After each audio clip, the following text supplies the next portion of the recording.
আলাইকুম everyone, welcome back to my channel. কেমন আছেন সবাই? আশা করি আল্লাহর অশেষ রহমতে সবাই খুব ভালো আছেন। আলহামদুলিল্লাহ, আমরাও মোটামুটি ভালো আছি। আমি ইমু দুবাই থেকে বলছি। Naima Ayan alias mom life in UAE channel থেকে সবাইকে ওয়েলকাম জানাচ্ছি। আজকে আমি 11 আর 12 রোজার 2 দিনের ব্লগ শেয়ার করছি। আসলে আমার ব্লগগুলো দিতে অনেকটা লেট হয়ে গিয়েছে, অনেক বেশি ব্যস্ততার মধ্যে আছি, তাই একটু লেট করেই দিচ্ছি। আর এখন যে পরিস্থিতির মধ্যে আছি, কোনো কিছুই করতে ভালো লাগে না। আর সবাই তো জানেন দেশের বাহিরের পরিস্থিতির খবর। আসলে কখন কোথায় কি হয় আমরা কেউই বলতে পারছি না। যেই জায়গাটা বেশি সেফ মনে করছি ওই জায়গাতেও কিন্তু এখন সেফ মনে হচ্ছে না। আর সবচেয়ে বড় কথা হলো আমরা অনেক বেশি আতঙ্কের মধ্যে আছি। আর এখন যে বিপদটা আমাদের চলছে সেই বিপদ থেকে যাতে আমরা মুক্তি পাই, সবাই আমাদের জন্য দোয়া করবেন।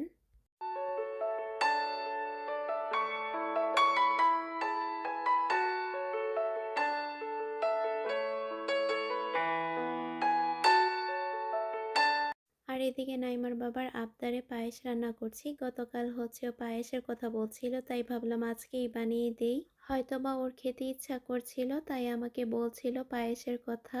আর এমনিতেও ও মিষ্টি জাতীয় খাবার খুব কম পছন্দ করে, তাই পায়েসে মিষ্টিটা কম দিয়েছি।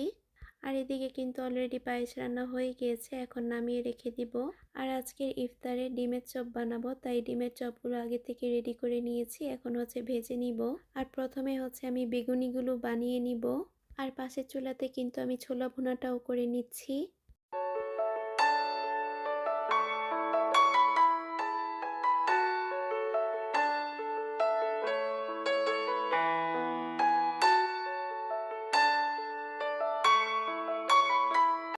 আর এদিকে ইফতারের জন্য সব ভাজা পোড়াগুলো ভেজে নিয়েছি, আর অফ ক্যামেরাতে ফলগুলোও কেটে নিয়েছি। আর এ পর্যন্ত যারা আমার ভিডিওটি কন্টিনিউ করছেন, প্লিজ ভিডিওর শুরুতে একটি লাইক দিয়ে দিবেন। আর পুরো ভিডিওটা দেখার অনুরোধ রইল। ছোট্ট একটি ভিডিও, আশা করি আপনাদের কাছে ভালো লাগবে। আর এদিকে ইফতারের টেবিলটাও রেডি করে নিয়েছি।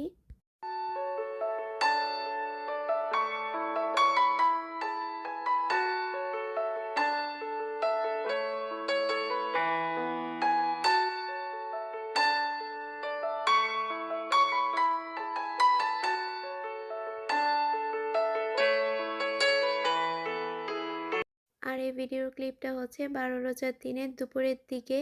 আর আমরা সেদিন একটু মার্কেটে গিয়েছিলাম কিছু কেনাকাটা করার জন্য। আর সেদিন বাচ্চাদের জন্য ঈদ উপলক্ষে কিছু কেনাকাটা করব, সেই উদ্দেশ্যেই মার্কেটে গিয়েছিলাম।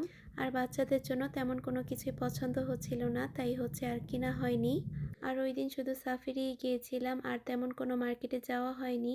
শুধু অল্প কিছুই কেনাকাটা হয়েছিল, সেগুলো একটা ব্লগেই আপনাদের সাথে শেয়ার করব। আর এখানকার সিচুয়েশন কিন্তু তখন পর্যন্ত আলহামদুলিল্লাহ ভালো ছিল। আর আমি এই ভিডিওটার ভয়েস দিচ্ছি 20 রোজাতে। আর এখন যে পরিস্থিতি চলছে, আমরা চাইলেও কিন্তু বাহিরে ওইভাবে বের হতে পারছি না। আর বাহিরে বের হলেও অনেক আতঙ্ক নিয়ে বাহিরে যেতে হচ্ছে।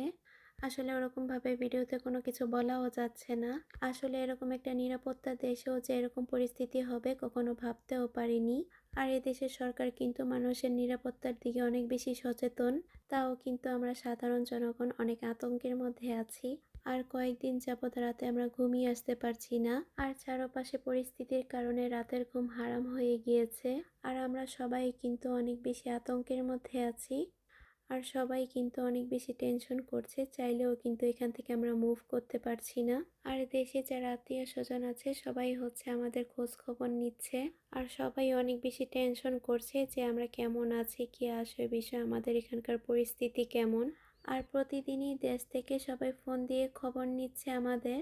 আর যারা আমার ভিডিওটি দেখছেন সবাই সবার জন্য দোয়া করবেন, যাতে এই পরিস্থিতি থেকে আমরা মুক্তি পাই। আর বাহির থেকে এসে তেমন কোনো কিছুই করতে ভালো লাগছিল না, তাই আজকে ইফতারে খিচুড়ি রান্না করেছি। আর এখানে 2 পদের ভর্তা দেখতে পাচ্ছেন, এগুলো কিন্তু বাংলাদেশ থেকে আমার ফুপ্পি পাঠিয়েছিল। তো 10 রোজার দিন আমার ফুফাতো ভাইয়ের শালা বাংলাদেশ থেকে আসে, তখন ওনার সাথে এগুলো পাঠায়। আর হাঁসের মাংসও দিয়েছিল, গরুর মাংসও দিয়েছিল, সেগুলো আর আপনাদের সাথে শেয়ার করতে পারিনি। এগুলো গতকাল রাতে দিয়ে গিয়েছিল। আর এদিকে কিন্তু ভিডিওর শেষ পর্যায়ে চলে এসেছি। আজ এই পর্যন্তই। সবাই ভালো থাকবেন, সুস্থ থাকবেন, নিরাপদে থাকবেন। আল্লাহ হাফেজ। আসসালামু আলাইকুম।